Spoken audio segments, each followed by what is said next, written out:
Hello, testing, testing. Yes, the phantom power was off. Let me know, confirm, friends, if you can hear us. And look who's made their first appearance in a long, hot minute here. We weren't. You couldn't hear. I'm replaying. Yeah, you couldn't We're hear good that now. Yeah, because I knew I was missing something. I got everything set up. I was like, what am I forgetting? That was too fast. I forgot to turn on the phantom power for our microphone because it can be plugged in but still off.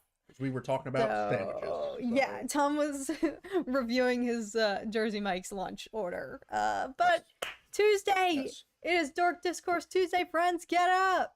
Welcome, everybody. Thank you so much for joining. We are on a much better cloud nine, hence the best spin intro screen and some of our topic of discussion tonight. After last week, which was obviously a little bit emo, we were all a little bit in our feels, but it's crazy how much can change in a week. And we've got some seemingly, supposedly new Star Wars news. That's not technically necessarily new, but it is confirming maybe something that I thought had been completely shelved / not happening in general. So this is going to be a little speculative conversation tonight, folks, to discuss that with some recent trending topics that involve a Mr. Lando Calrissian. But until then, quick shout outs to everybody. Welcome, welcome. Jason, Sean, Charlie, Barb's here. Mom's here, Stanley, Bosco. Bob of the Old Ways, let's go. I saw Sal, Jason, Matthew Tarpley. Who am I missing? View with Drew. Let's go, team. Daniel Berry. Everybody's here. Anatar was popping in the early gang. Welcome, Anatar. Alice was up in the early gang. I love how Alice always makes a very early appearance before we get started. She's always up in the pregame. So perhaps we'll be seeing her later. Is Adar in the chat anywhere? Mike Hill is here. Anatar is there. I don't know if we've had an Adar up in the chat. Greetings from Middle Earth. Indeed. Shiz is about to hit the fan in Middle Earth. I couldn't even rewatch last week's episode. It was so draining. Charlie, member for 36 months. Let's get it. 3 years and 3-day milestone. Yes. And now the top emoji. Oh my god. Unlocked the final master member emoji. What is the final emoji? It's fate. 36 months. Oh, let's get it. That's the last. That's sick. That's the last one to earn. Charlie has earned it. Fresh. Thanks. Respect, sir. Thanks for everything, Kat and Tom. Much love and respect. And new emoji ideas besides Star Wars. New ones: Bat Cat, Red Eye, or Grand Moff Tom with shades. Oh god. Yeah, there is some. The key with the emojis though is that you have to have a certain number of members before you can add new emojis. Oh, have we reached? So I think we were. The last I looked, it was like one away from getting another emoji. But you're right, there are some great ideas out there, and some cat raging emojis, or some laser eye or flame eye or something would be hilarious. And there's another in the chat, there's a music channel that we watch occasionally, Nick Nocturnal. He focuses on like the heavy metal scene and whatnot. And in his live streams, he has PNGs of his like best reaction faces. It's actually so funny, and people spam them so much. So we thought that could be funny. Obviously that's technically copying his idea though, but it was genius because the chat was just spamming it and it was just hilarious, and it obviously all is still self-promotion for him and his reactions. So Matt Guy, what's up? What's up, guy? Welcome, friends. Welcome. Thank you all for being here. So yes, we will cut to the quick because Tom had no idea what the topic of discussion was. I still don't. This evening. I still do not. But I saw Lando and I saw Bespin. We will give him a little bit of a rundown. We're going to do some streamception here. So I'm sure some of you might have seen this on the interwebs, but Donald Glover recently... Well, what have we here? Also, hang on a second. This is very important. Peaky Blinders movie. I'm gonna read that after. Is that officially the Peaky Blinders? Yeah, I thought that's been confirmed for a while. I don't know because I didn't see. Oh my god, these Lord pop-ups. Okay, anyway, we're not talking about Peaky Blinders. We're talking about the fact that Donald Glover recently did an interview with the Wall Street Journal and made some statements that seem to allude to the fact that it's confirmed that his Lando project, which I previously was under the assumption had been shelved, or just indefinite, you know how it is, the purgatory of where many Star Wars projects have gone to die or collect cobwebs for an indefinite amount of time. The shelved or indefinitely delayed purgatory. But according to this, it's seemingly still alive. But His statements have been trending because I think it's very applicable, or I don't know if he's necessarily commenting on the scene of what's happening in Star Wars right now currently, but I think his sentiment definitely rings true and is probably relatable to a lot of people. I just want it to be fun, he says. As a Star Wars fan myself, I think it's important that there's just needs to be more fun being had. So that speaks to me. Saying that he's a fan himself, that means he's obviously, I think, very aware. I don't know of what's been going on. That Star Wars at times has felt anything but fun when you're out on the front lines in the trenches trying to defend your opinion, about things that you like in this fandom where we're seemingly so divided, and I've expressed to you guys myself, so that can drain the fun out of it as a content creator and reactor when it feels like it's just an uphill battle of will we ever achieve peace again, and etc etc, topics that we've touched on. But I do feel like, I agree with everything he's saying, and obviously, he goes on to say it's hard to have fun right now because there are very serious things happening, referring to the world as we know it. Those are the only things that connect us, weirdly. So I get why things are serious, but part of the human experience, I believe, is we have a responsibility to have an enjoyment, and I just feel like we are lacking in that department. And so I will rebuttal that with the fact that watching TV in and of itself falls under the enjoyment category.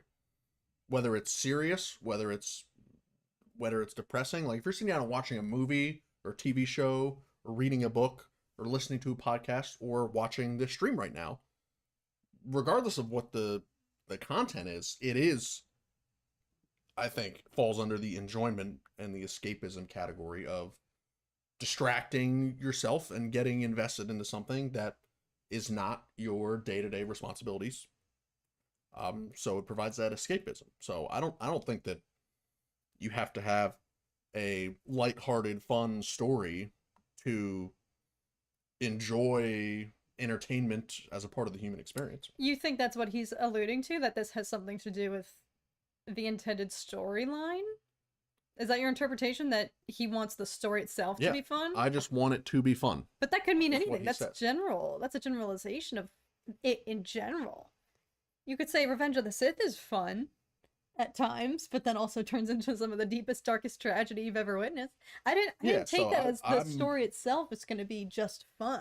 I'm reading it as you have to, as a part of the human experience, you have to enjoy it, and to enjoy something, he's saying that something needs to be fun and less serious and more lighthearted.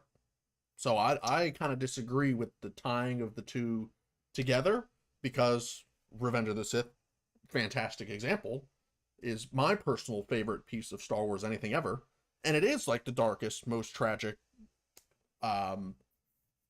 dramatic Star Wars thing that's arguably ever been created.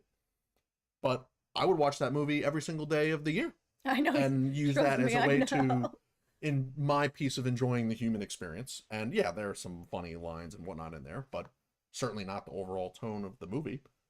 So I kind of disagree with his tying the two together. I mean, is he right that a Lando story has room to be less serious and more fun than some other Star Wars projects? Absolutely. I mean, we saw it with Solo, and Lando's dialogue in that movie I thought was hilarious. And I remember seeing that in the movie for the first time and cracking up at multiple points because of the zingers that Lando, who Donald Glover was playing, was shooting out. And I thought that it was really well done and was fantastic. So, personally, I don't have any problem with the facts that he wants to create a fun Lando Star Wars story. But the second piece of saying that the human experience piece, where we have a responsibility to enjoy it, and it has to be fun to enjoy it, I think I'm gonna disagree with. I don't know if I interpret that him claiming he wants it to be fun is inherently applicable to the story itself, the tone, the vibe that the project as a whole will have. I feel like a true test, though, because I agree with his sentiment entirely. I do feel like there is some sort of lethargy. Is that a word? Mom, help me out. Lethargic. But there's some sort of lethargic air in the fandom right now.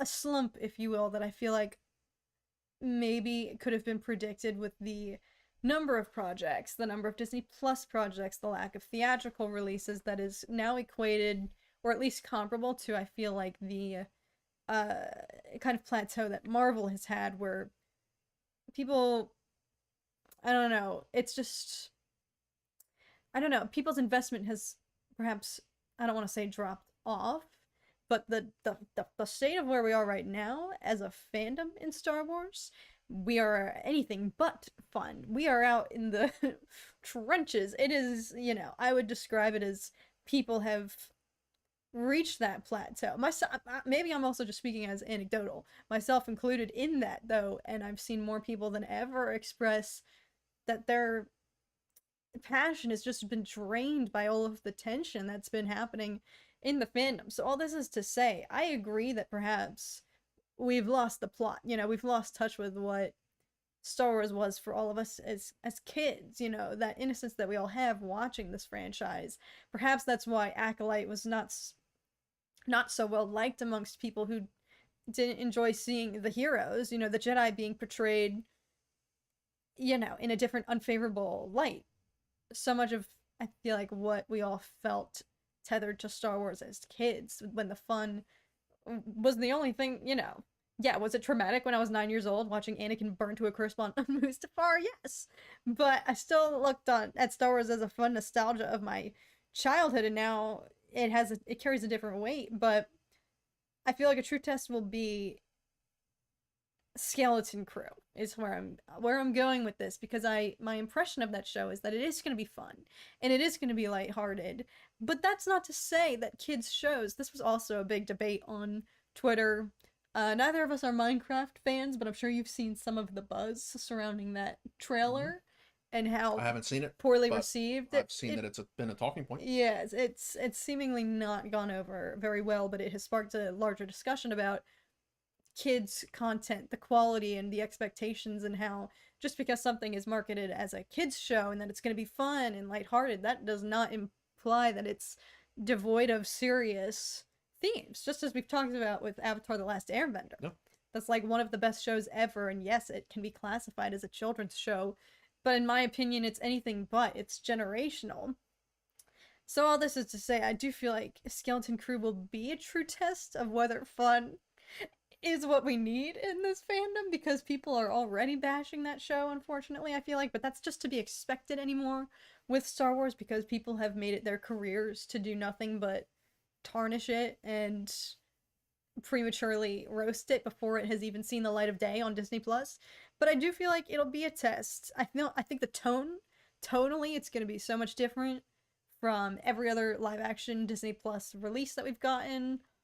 Live action and animation included. I feel like the closest thing maybe we've gotten to it is Omega's character, in the Bad Batch, in terms of focusing more on like the childhood experience in Star Wars. You're saying in general, or you're saying since Disney took over? I guess out of the live action and animated Disney Plus stuff. The new stuff. Not in general. Rebels is all about Ezra and child and coming of age, and Clone Wars is all about Ahsoka. That's true. That's true. I look at them more as like preteens, though. Well, I guess it remains to be seen though, for Skeleton Crew. I feel like they are mainly children, but I do feel like that will be a true test to see how that is received, if people can just frickin' release their inhibitions and feel the rain on their skin. Do you know that song? Yes. As soon as you said inhibitions, I started singing it in my head. And just let that show. Let that show, in that story, which seemingly is lighthearted, but who knows, might delve into some larger topics. But that's going to be a breaking point for me. Maybe that's too drastic of a way to put it, but like the hope that I have that Skeleton Crew can even slightly mend some of the tension that's been permeating right now in the fandom. I have maybe too much hope in it, considering it is maybe like a kids show, and already there's, you know, the grown adults in this fandom who have again lost the plot that George Lucas himself, that we, you know, dedicated an entire episode of this podcast discussing, you know, that it is made, Star Wars is at its core for kids, but yet there's an entire group of adults who seemingly can't wrap their head around that in this fandom, and will, you know, say, you know, without question, this isn't what we asked for. Nobody asked for a kids show. It's like, okay, says you and your 10 Twitter followers, but think about all the kids that there are actually in this fandom. So, this is all to say, I do think fun is what we need. I think Skeleton Crew, and if this Lando, I mean, that's the other news of this, that the Lando project is seemingly not lost into the purgatory. So we'll see.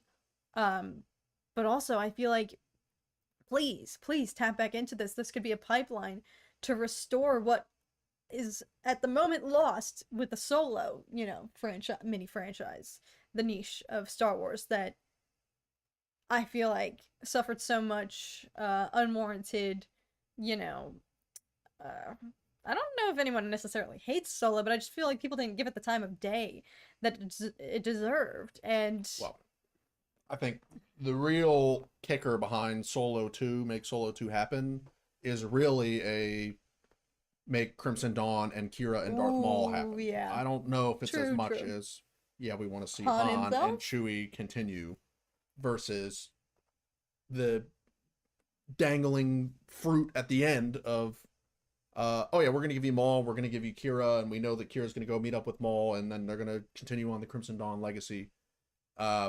That Han will potentially get involved with again in a Solo 2. So I think that is the piece that's really intriguing. And, you know, I don't think that fun is the missing piece of Star Wars that is going to unite the fandom. Because we have, in Acolyte, a moment where pretty much the entire fandom was unanimously like, oh yeah, this is fantastic. And that is and it was the Chimere going in on all of the Jedi, which was not lighthearted. It was the not child friendly moment. It was dark, and it was a Sith that was incredibly choreographically gifted in combat, and the choreography was fantastic. And it was an intense moment, and I think that whether you like the Acolyte as a whole or not, pretty much all of the public responses that are available on the internet in regards to that episode are all overwhelmingly positive. So that's an example where we have a totally not lighthearted, very dark, neck snapping, literally multiple shanking of a young child Jedi. Jedi kebabs. Yeah, Jedi kebab. Like, we have that super dark moment and sequence, but everybody watching is like, wow, this is incredible.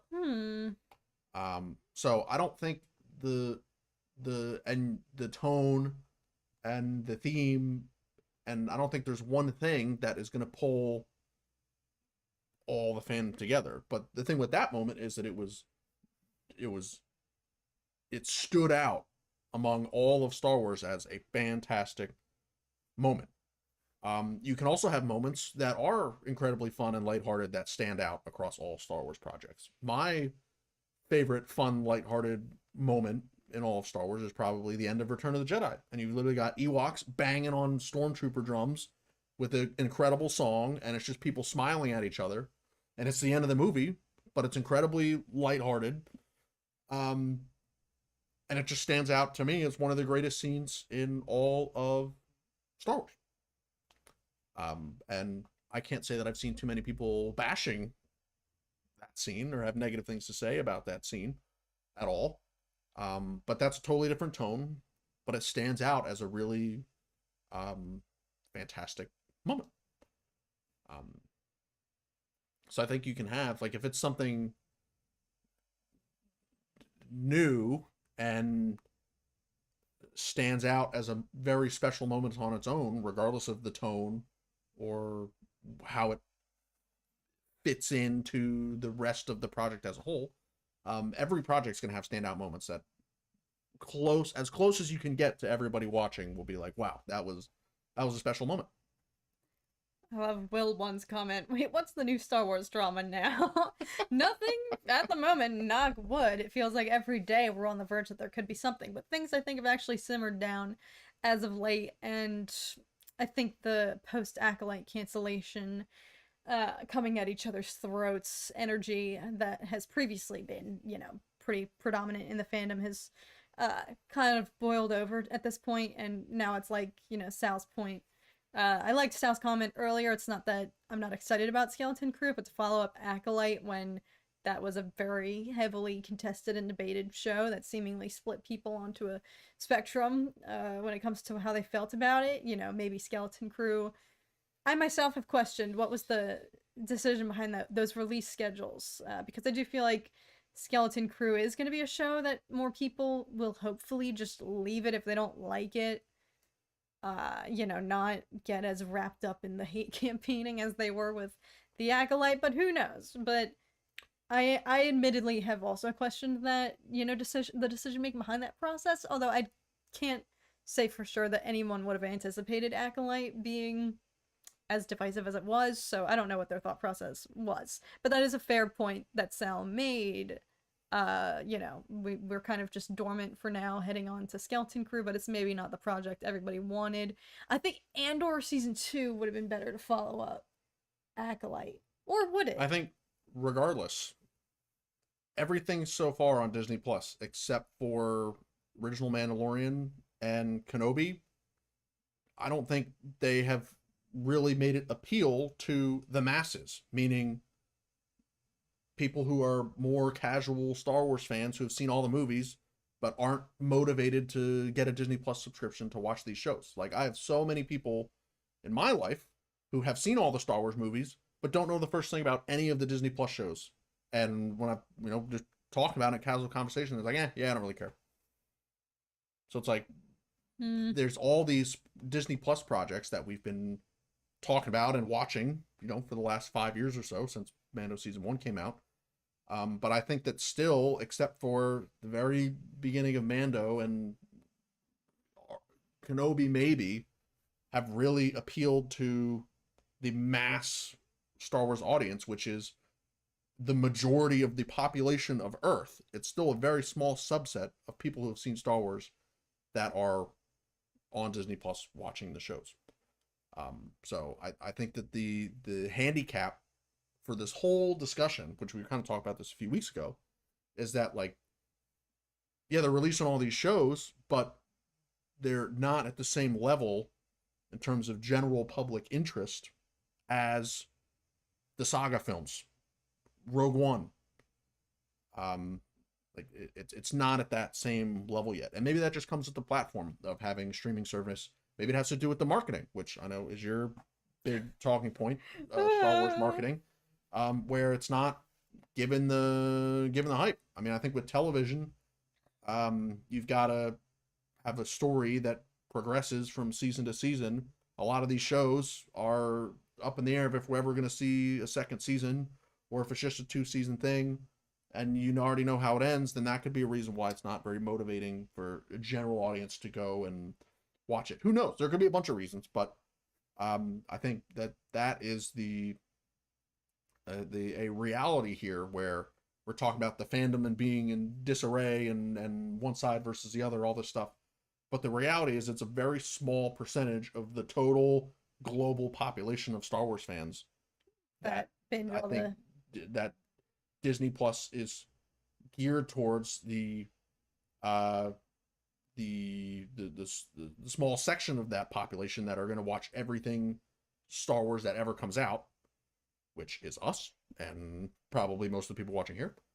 But there hasn't been a signature project that's come out that's been like that has been appealing to the masses and to get new people to come into Star Wars. I feel like that has not really happened. We may be at a turning point though, because I do think previously Disney Plus being its own streaming service, like, I'll say this straight up, unless you are a diehard Marvel or Star Wars or Pixar slash Disney fan, you know, like I don't think the general public has any reason necessarily to have immediately jumped on Disney Plus unless you are a diehard of all of those things versus excuse me, up until recently Disney Plus has now merged with Hulu and something else now. I forget. It's becoming more of a conglomerate where people can start to double dip and have ESPN Plus. yes, exactly. So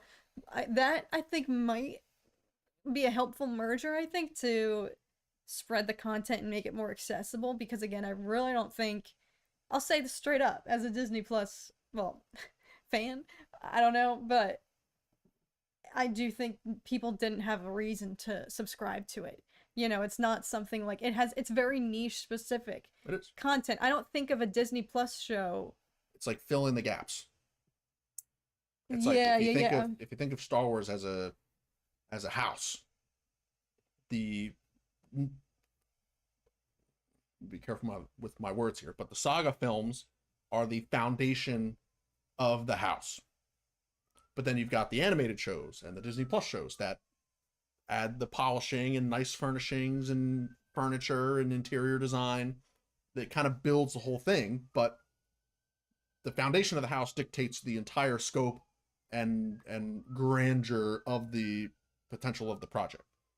So unless you add another piece to the house, a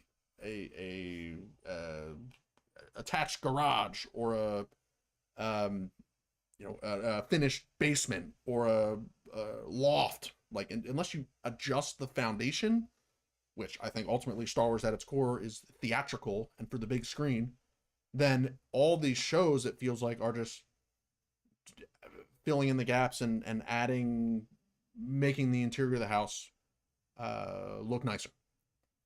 But I think they have an opportunity here with Mandalorian and Grogu movie, where if that is going to be kind of the wrap everything up in the Mandoverse movie, and they market it to be that, it's going to, one, fire up everybody like us who have seen all the Disney Plus shows in the Mandoverse and know what's going on, but then also fire up the general global Star Wars audience that says, wow, what is going on here? Like, what is this film that's pitching it and it has the tone of like a climactic event, and it looks awesome, then that I think will naturally appeal to the masses who like Star Wars but don't like it enough to where they have carved out the time to get Disney Plus and watch all the shows. Yeah. Some exciting folks have joined us. We've got Obsession up in here and Hand of Omega, who it's their first time here. And they confess to looking for good, positive Star Wars content. I'm so happy you stumbled upon us. I would like to believe that's our prerogative here. So welcome and happy to have you. Yes, welcome. Welcome. And I agree with that statement. I can't remember almost anything that happened in Mando Season 1. Well, when you put it into perspective, that came out in 2019. Mm-hmm. That's like freaking that's years ago. Yeah. That's like that's going to be... It's crazy. It's 5 years ago. Sweet Lord. Literally like 5 years ago right now. So it was fall. It was September of 2019, I'm pretty sure. Yeah, so... Steve, glad you like the house analogy. I'm glad you like it. Glad you appreciate it. Stanley's made a good point, though, in regards to our merger discussion. Like, yes, Shogun just won 3 Emmys. Yeah, and The Bear cleaned up as it always does. And, like, these are... But I thought Shogun was a Hulu show. No? Please correct me if I'm wrong. I thought Shogun was a Hulu original that happened right around when they merged platforms. Yeah. So now it's like people... I don't know. I feel like Hulu brought a lot of power players. In terms of the merger, Hulu is bringing more to the table, I feel like, than Disney Plus. Sure. And Disney Plus is just going to be the added benefit now. But, like, hopefully... all this is to say maybe the layperson who wouldn't have subscribed to Disney Plus on their own now will benefit from it and will be like, okay, because I have it now that I have Hulu, you know, I don't know. I'd be curious to see if that affects numbers or viewership in any way, shape, or form. But that remains to be seen.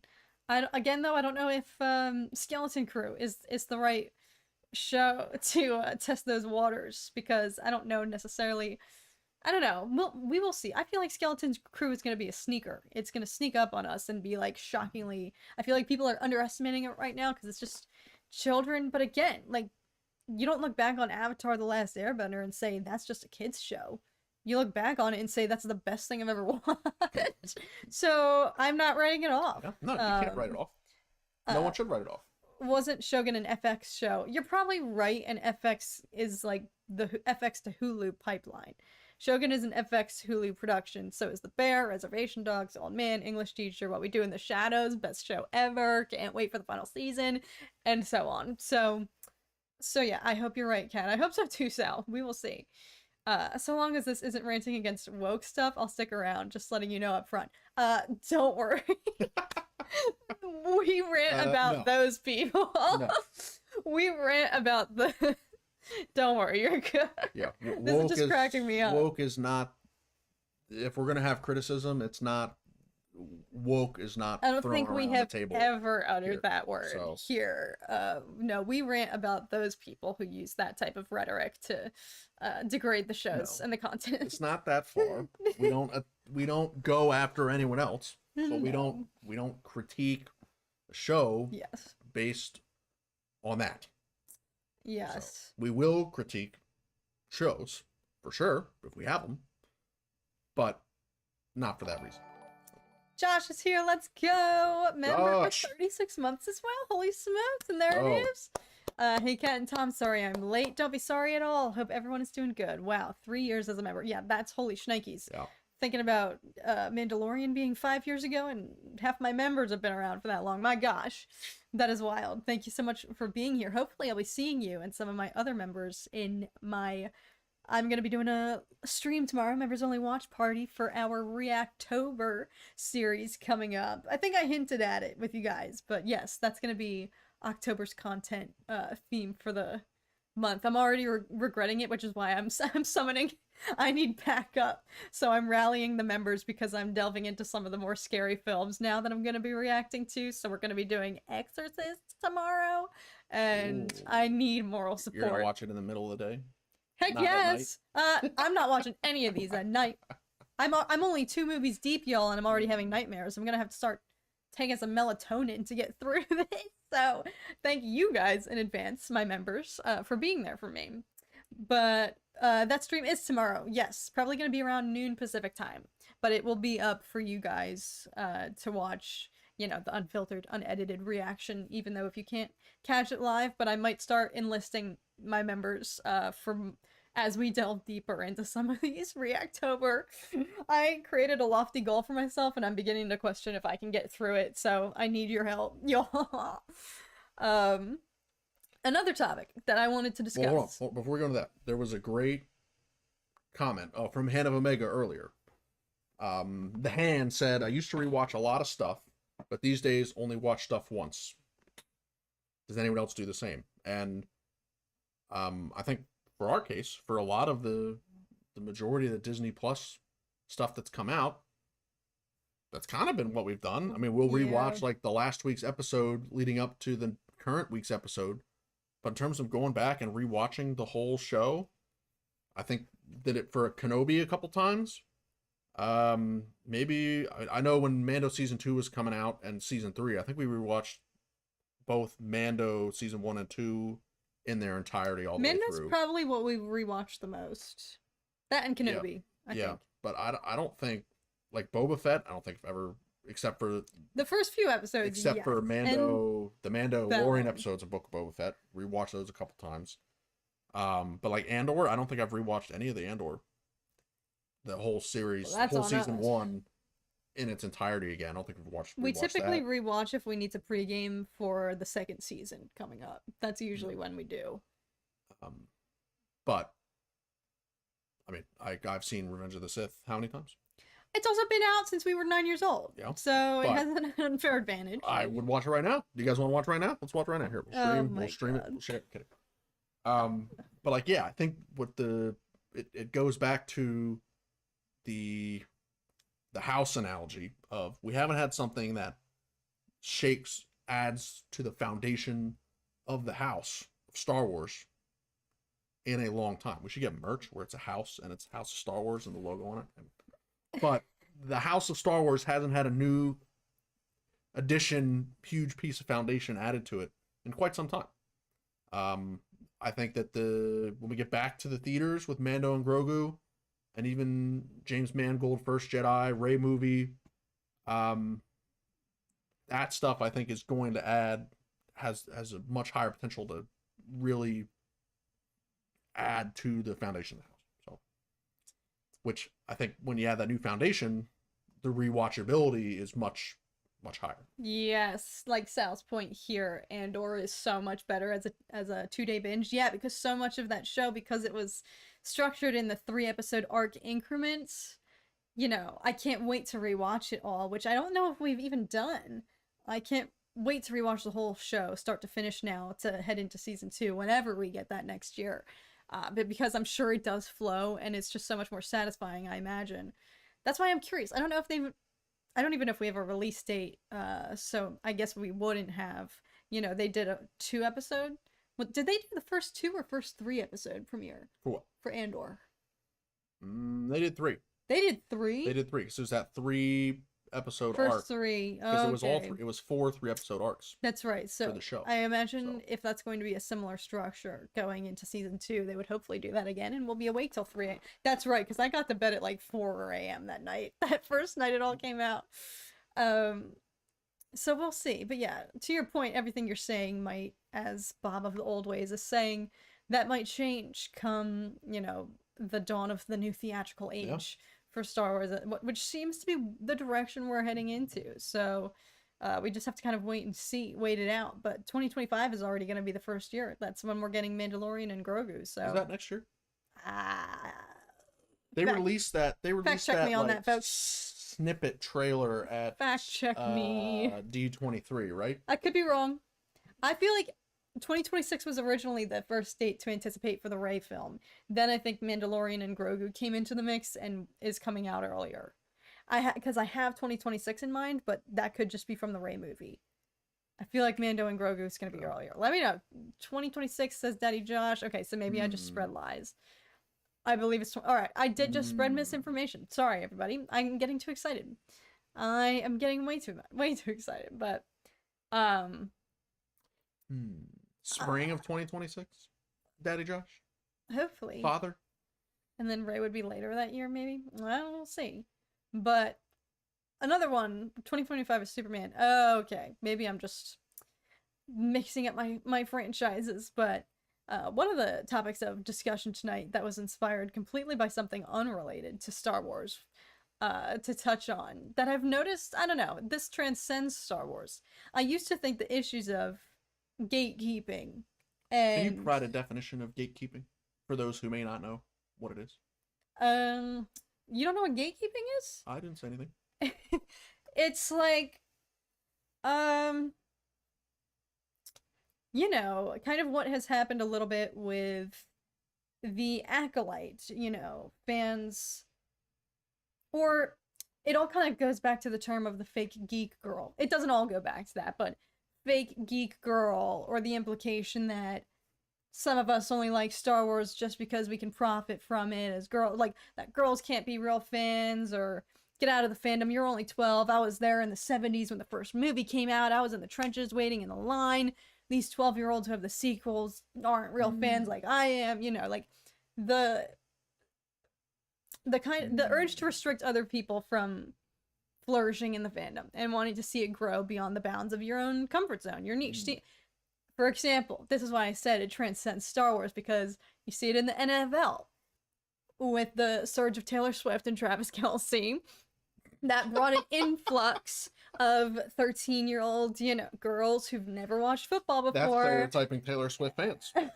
What if I joined because I love that? Brought an influx of a whole new generation of fans.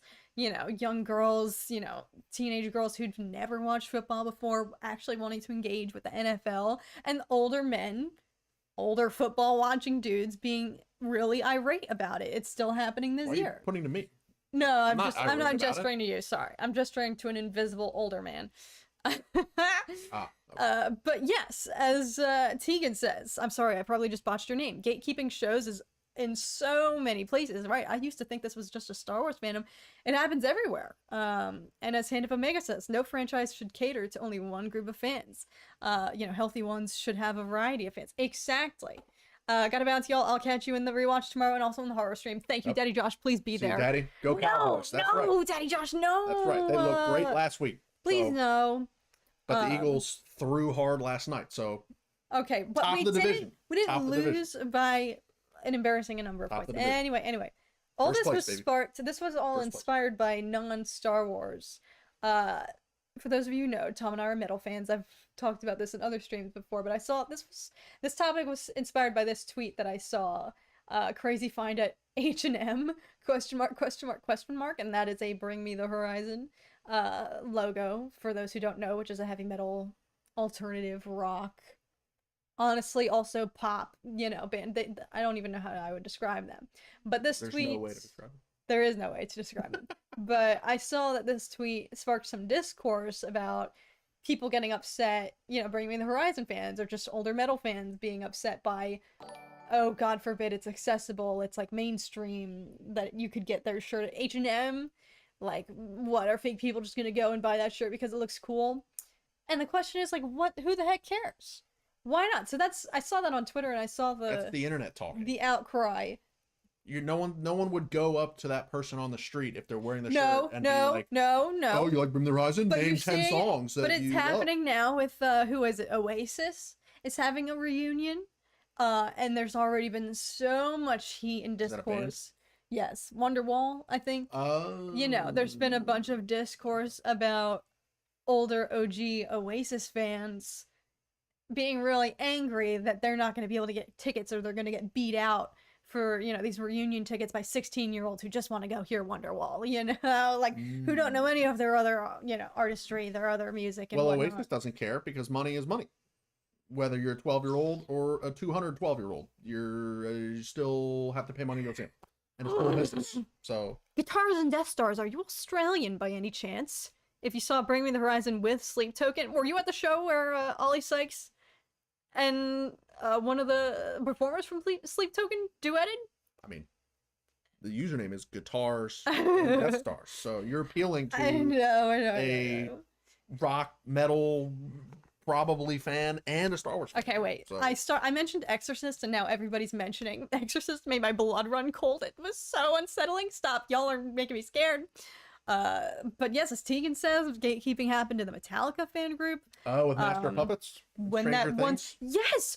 My point... Exactly. It's like when something becomes mainstream and it grows beyond maybe the original roots of the demographic of that fandom, it enrages people. And this has happened with The Acolyte, because I did see so many people coming into Star Wars Twitter from that show saying, like, this got me into Star Wars. Yeah. I've never watched any Star Wars material at all, and this got me hype. Guitars and Death Stars. I'm so jealous. That's very cool. People responding, saying, you're crazy, this is awful, watch the rest of Star Wars, the anti-wokers who don't want to see queer people coming into this fandom, that goes beyond anti-woke. That goes into the bigotry that, was part of all the drama that ensued following, the cancellation of that show and everything. But, it all goes to show that the point exactly, though, being, why do people get so mad? Why do people have such a hesitance to let... Stop. I'm trying to focus and y'all are making me so scared about The Exorcist. Mom, you are the one who said it's probably not going to be that bad. Tune into the member stream tomorrow and we'll find out. I've already filmed 2 videos that will be going live, obviously, in October for Reactober. And I did those alone, and I'm already having nightmares, everybody. So I need to do a members only watch party, so I at least feel like I'm not by myself. I have some moral support. Anyway, greetings from Long Beach, says Joshua. Welcome, Josh. Long Beach. What up? Maybe don't watch The Exorcist cut with a shocking spider walk. Sweet Lord, I don't want to know what that is. But all this is to say, those who might not know, part of a Catherine LaSalle channel membership perk is that she will occasionally watch a movie, and then, you know, she'll put out a movie reaction, but the actual live watch through the movie is streamed and available to the members. So you don't need to have a membership to see the reaction when it comes out. But if you want to be a part of the live reaction, which tomorrow at around noon Pacific time, US time, Catherine will be watching The Exorcist for the first time. So, drop some other horror recommendations below, though, folks. If people might be wondering what the watch party chatter is. Let's share a sneak peek of my list. I have Nightmare on Elm Street, Exorcist, The Conjuring, Texas Chainsaw Massacre, Child's Play, which is Chucky, A Quiet Place Day One, which maybe won't be that scary, and those are some of the only horror movies that I've even really watched recently. Ooh, Cabin in the Woods. Yes, maybe that one. Somebody suggested Evil Dead. I also put Nope, which is the Jordan Peele, one of his more recent ones, and I like his work. And his isn't maybe necessarily, it's more like thrilling, psychological, scary. So I wanted to get a mix of, like, you know, the demonic, the possession, the gore, all that good stuff. So that's a little preview of what's to come in October. So drop some other suggestions if y'all, you know, want to see me. You know, the only way we celebrated Halloween / October last year was we played Outlast, and that took several years off my life. So who knows? Are we gonna watch them together? Maybe. Would you want to join? I've seen a lot of those movies already. Would you want to join for some of them though? I need moral support. Maybe. I mean, I've seen a lot of those already though, so it wouldn't be. I would just be giving away what's gonna happen. Granted, I haven't seen them in a very long time, so I would certainly still probably get jump scared by a handful of it. But I have seen a good number of the movies on that list already. I have watched the Scary Movie parodies from Stanley's. Yes, those are. I considered maybe putting something like that to shake things up on the list to have a little palate cleanser, but I was like, probably the scarier the movie, the better the reaction. But there's some that I just won't touch, like Terrifier. I can't do. There's others that I just don't think I'll be able to handle. So, ooh.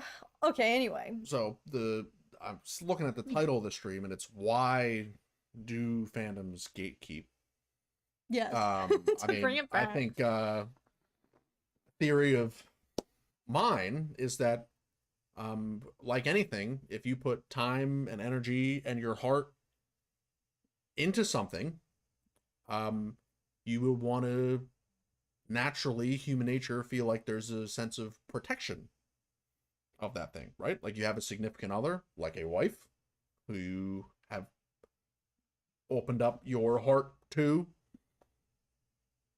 The last thing you would want is something to happen to that thing or your wife or whatever that thing may be. Ownership. Yes. Yes. So if something bad does happen, and bad is subjective, so it could be you thinking it's bad, other people might not think it's bad, then you could feel hurt by that.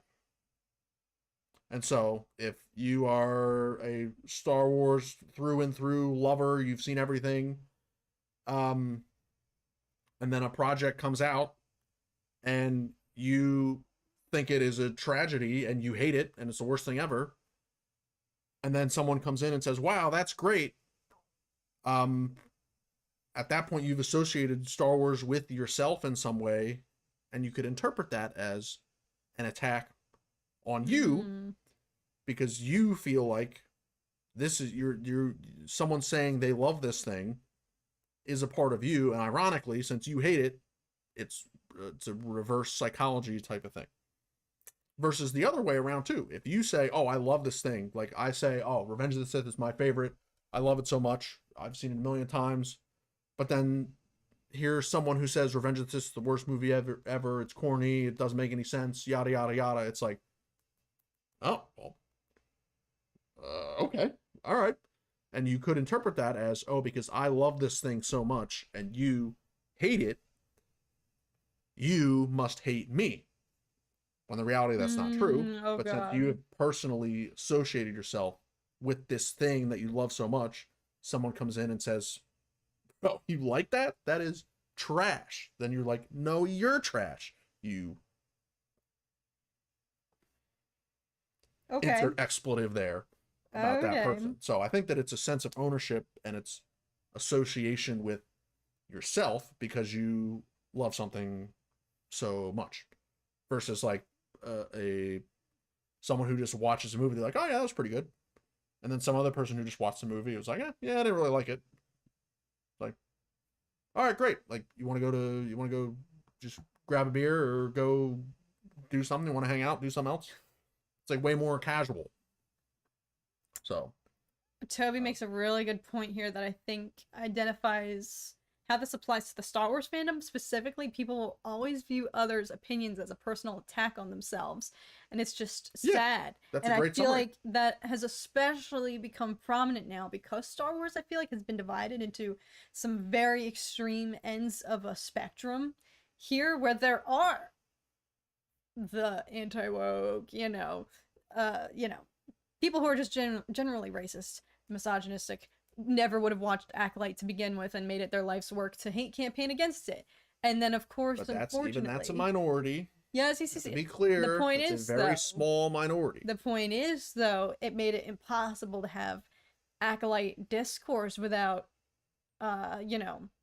people expressing the slightest criticism for the show, in their, or any critique at all, and fearing like they were going to be roped in. Like, we categorize each other. I guess I've seen it more so, just to go back to Mandalorian, I've seen it's kind of like, oh, if you have Grogu decor, or if you're a big Mandalorian fan, yeah, I've seen people literally write off others validation or their legitimacy as fans because, God forbid, they have a Grogu in their setup. I have actually seen that.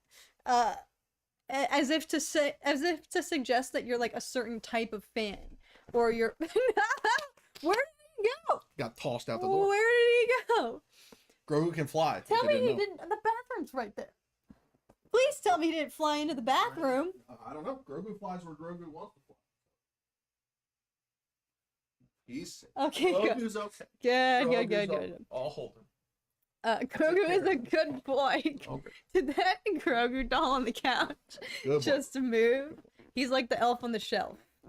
He moves at his own free will. This is exactly, my mom makes a really good point though. If you love something, you should not let somebody else's opinion affect you. And this is exactly what we were preaching in last week's episode, that nobody has the right. I feel like we have given other people too much weight, or at least like when it comes to follower count, it's like if somebody has a lot of followers in the fandom, then their opinion must be right. It's like no one person in this fandom's opinion is any more valid than the other, and there is no objective right or wrong, but we give everybody else online, all these strangers and anonymous people online, more credence in their opinions. Stanley. No, that would be this. Here, we'll reenact it. God. Also, he's just a nub at the end. If you didn't know. Oh, don't show his his underbelly. But yeah, that's the Leia Mary Poppins. You can go reverse. Don't worry, we'll bring him back for Mando season 4. All right, get back. Anyway, all this is to say, you guys are making some really good points. I would like to read the chat. Being a real fan is not determined by whether you like something or not. It's determined by why you like or dislike something. Yes.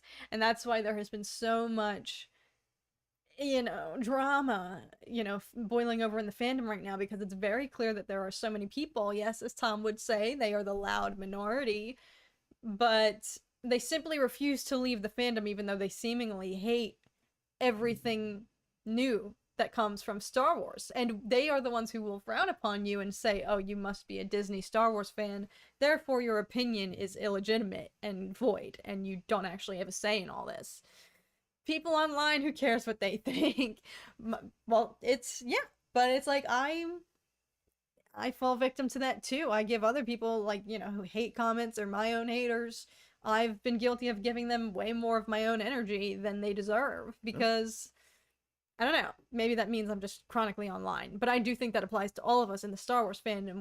We forget that nobody has the right to tell you what you can or can't like. John Blake, thank you so much. John. I admit sometimes bringing up modern Star Wars to crazy people is like bringing up American politics. Things get heated. Yes, it's exactly like that meme that went viral with Jesse Plemons from the recent Civil War film that came out with like Kirsten Dunst, Kaylee Spaney, and it was him, the plot obviously of that movie is that America is in a civil war. So that meme went viral because they say something like, I forget. The meme is, oh, you're a Star Wars fan? We're Star Wars fans. Because he's like holding them at gunpoint. And then he's like, what kind of Star Wars fan are you? I gotta find it. I have no clue what you're talking about. Zero clue. What? You've seen this. Have I? I don't know. You definitely have. This.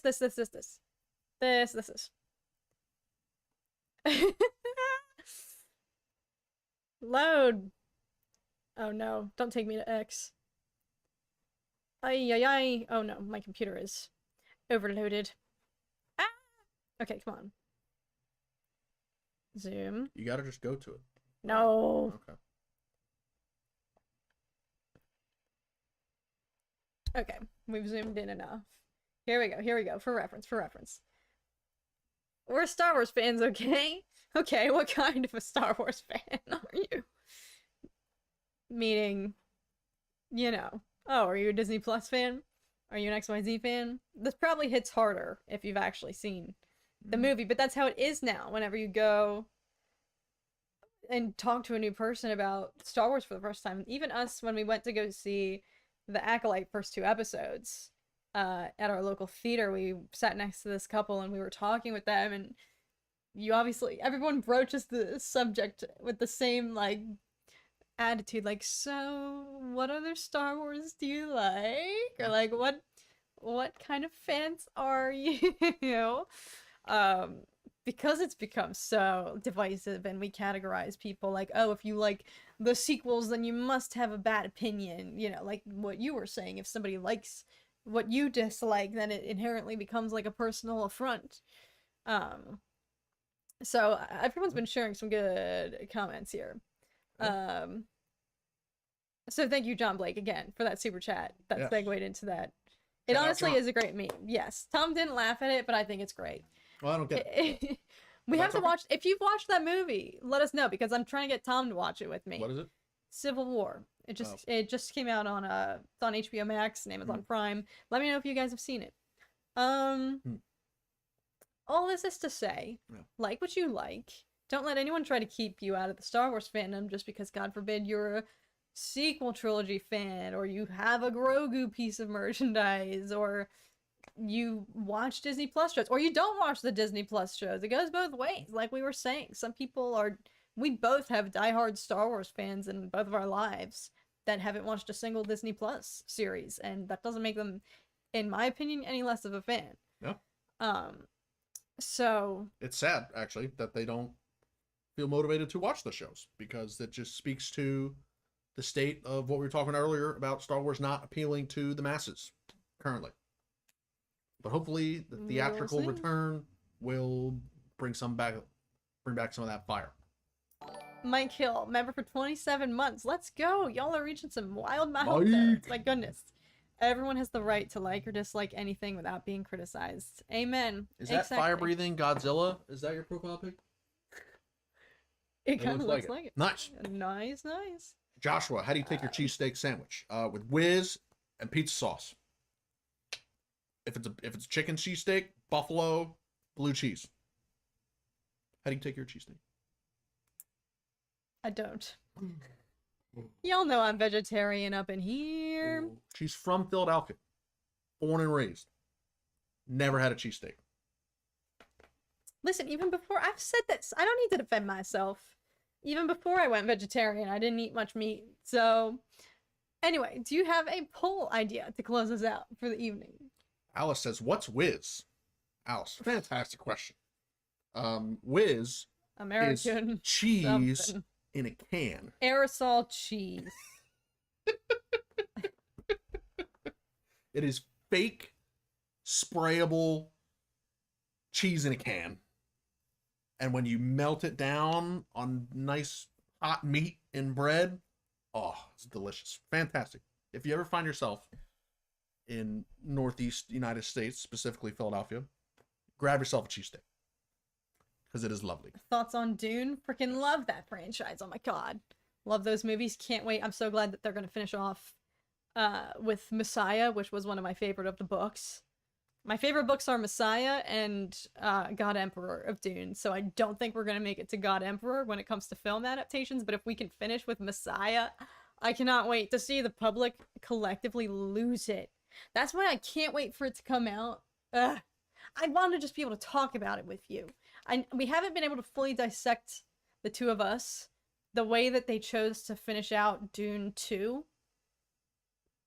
The way that concluded, the way that ended, some of the character decisions. I can't fully discuss it with you because it spoils it. It will spoil things. Yeah, it's just... so keep your yap shut over there because I don't want to be spoiled. Because I have the patience to not go ahead and read all the books and wait for the theatrical experience to blow my mind. So I will wait another 2 years?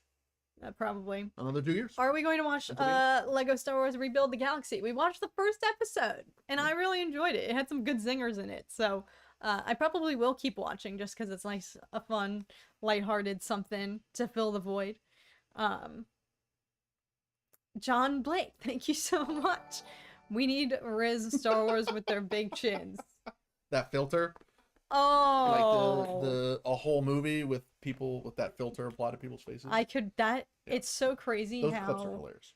It's so hypnotizing. I could watch those endlessly on a loop. It's hilarious. My favorite, I love the one of the Fellowship of the Ring at Rivendell. Yeah. Oh my god, it's so good. That's good. Well, do you have any poll ideas for this evening?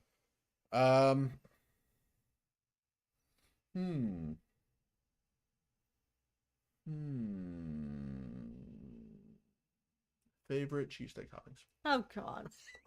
No, I'm kidding.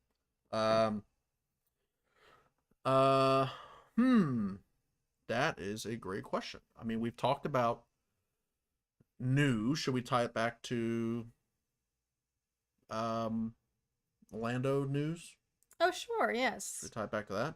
Are you hyped for the Lando show? I mean, that's pretty standard. I feel like if we said that, everyone would say sure. Yeah. Well, let's go back to a speculative topic.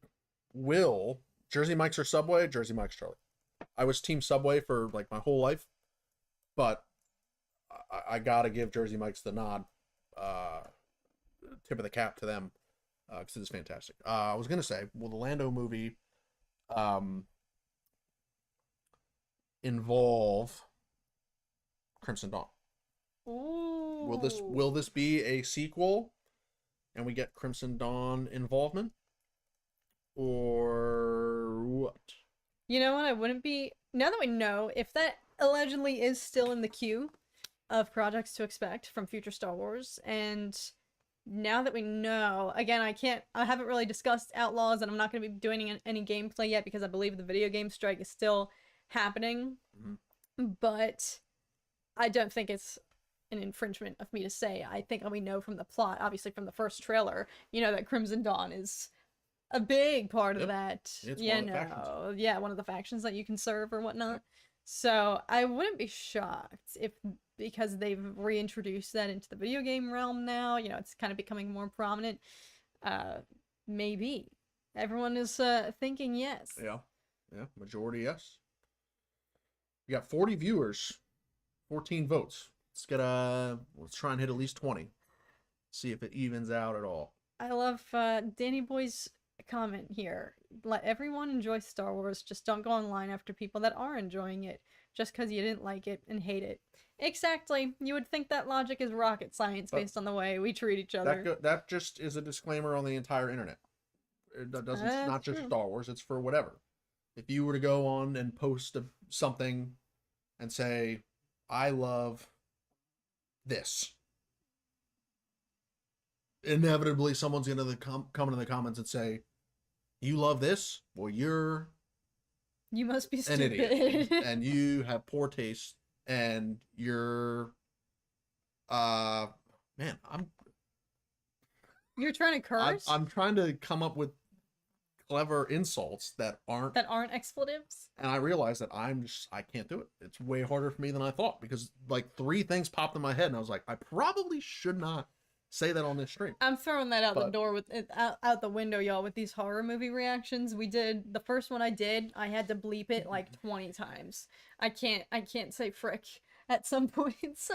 Sometimes you just gotta go full throttle with the full dirty word. But sorry, if this was a comedy channel, then yeah, we just whatever, let it fly.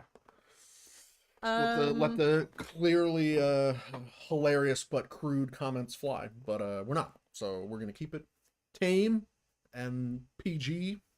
Everyone's definitely a fan of the concept of Kira coming back. Also, thank you, Charlie, for sharing my store right now. Currently, our printer is busted, so if you were to order a print right now, it would be a little bit delayed. In fact, I probably should add a disclaimer on our website until we can get a new printer. So thank you, Charlie, for the promotion. If someone orders something, we'll go buy. Well, then I'll have motivation. We'll literally go find a replacement. Then I have motivation. But hyped for tomorrow. Yes, thank you to my members in advance if you will be joining me. I'm excited to see you guys. Excited to be scared with you guys. I really think this is going to be a true test to see if I can even make it through some of these movies. We will see. That's the competition I'm setting for myself. How much can I make it through? Because the first one I watched, y'all, I'll just share it because why the frick not? The first 2 movies for Reactober that I have in the chamber are Prometheus. I started with that one, which is the prequel to the Alien franchise. And then I followed up with Predator, and I could not even almost make it through Prometheus, y'all. And then I thought Predator wasn't that bad. I mean, you'll see. But I still had nightmares 48 hours later. So, and those were the easy ones. Those are the ones I chose to ease into this. That's why I was like, I think I have to just do Trial by Fire and jump in with The Exorcist now. Just blow it open and don't look back. That'll open it up. So, that'll open it up. Thank you. That's why I was like, I need to enlist my members for moral support. Real quick, going back to the art. Even though the printer is busted, if you would like a Catherine LaSalle original piece of art, whether it's a favorite family vacation picture or family portrait picture or a loved one or a scenic landscape or whatever it may be, if you've always wanted a custom piece of art by a professional artist, you can go to catherinelassalle.com/commissions and make a request. So you can add photos. That's a new feature that we recently added to the website, where you can include attachments. So if you have, I really like a piece of art of this thing or a grouping of these pictures, that is now on the submission form on the website. So people were passing out in the lobby of The Exorcist. Omega, don't tell me that. Oh God, audiences fainting in the lobby was just in the 70s. Frick. Oh God. But yes, so that's all in store. All in store. So I never know how to end these, but it looks like 80% of folks agree that maybe the Lando movie will involve Crimson Dawn. Whenever we do get the Lando movie remains to be seen, but I think that's a good news that it hasn't been indefinitely sent to purgatory to never see the light of day. If we actually do get that project, I would love to see it kind of reopen the gateway for the solo, niche, the franchise that I feel like, I don't know, I feel like everybody's kind of craving that a little bit. If we want to get back to the OG trilogy, those storylines, that nostalgia, recast those actors. Whoa. OG trilogy of Star Wars? Yes. We're talking about remaking the original movie? No, I'm just saying getting back to that point in the timeline. Oh. Breaking out of the Mandoverse where we've been. I see. and people who are thirsting to go Acolyte back was to. completely not Mandoverse. Well, look what happened with that. Yeah. All I'm saying is, I feel like Solo so underestimated, so underappreciated. So I'm ecstatic and happy to hear that a Lando Calrissian movie is still in the works and can hopefully keep that going and maybe revive some of the, save Solo 2 and 3, since it was supposed to be a trilogy allegedly. And here we are. Yep. So anyways, that turned into a little bit of a hodgepodge episode, but we touched on some great things, and you guys were sharing some great points as well this evening. So thank you all for joining us. Thank you to all of our new friends here. Hey, look who else is in the chat. Sneaking in, buzzer beater. Oh, God. Well. I got a family affair up in here going on, y'all. Anyways, I'm sad you're joining right at the very end. But thank you so much for joining. I feel like we had a lot of new faces today. Thank you to all of our members who are reaching such amazing milestones. Some of you guys hitting 3 years or close to it. That is absolutely wild. Thank you in advance for joining me tomorrow, members, for the moral support that I'm gonna need for our Exorcist reaction. Can't wait to see you guys there. We'll see if I can make it through that. Until then, I'll see you all in our Rings of Power episode 6 reaction later this week. But this was such a fun conversation. I had way more fun, I feel like, this week versus last week, where we were all just collectively depressed about, of course, still the very fresh passing of James Earl Jones. But I feel like it just pulled obviously it was, much more of a nostalgic and emotional conversation last week. So this was very fun. Thank you all for joining, and for sharing all of your great points. Yep. Great conversation as always. And we managed to find we started the stream talking about sandwiches, and almost towards the end we came back and talked about some more sandwiches. So well, we were muted for that part. Thank true. God. Okay. They didn't hear that. Thank God. Anyways, I'll catch you guys Thursday for Rings of Power. But until then, I hope you all have a great rest of your day, night, morning, evening, 3 a.m., wherever you may be. Pray for me tomorrow as I watch The Exorcist. And stay tuned, of course, for those reactions that will be coming out first thing in October. And we'll see you all again very, very, very soon. Thank you so much for joining us tonight. It was a fun one. Adios. I was going to say, you always have some sort of final last words. Yes. Thank you guys for hanging out. We'll see you guys soon.